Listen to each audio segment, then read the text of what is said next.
Hello friend, নিয়ে এলাম আর একটা নতুন ভিডিও। তোমরা কি এই গাছটাকে কেউ চেনো?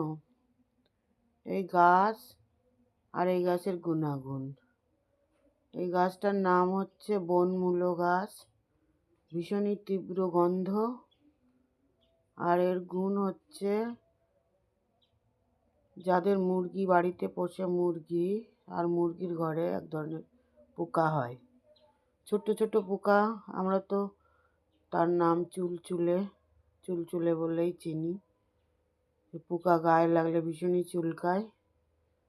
সেই মুরগির ঘরে পোকা হলে এই গাছ সেই ঘরের মধ্যে দিয়ে দিলেই পোকা পালিয়ে যায়। খুবই উপকারী একটা গাছ। এইভাবেই আমরা এই গাছগুলোকে ব্যবহার করি। যাদের গ্রামের বাড়িতে যারা থাকো, তারাই একমাত্র বলতে পারবে এই গাছের গুণাগুণ। ভালো থেকো ফ্রেন্ড, সঙ্গে থেকো।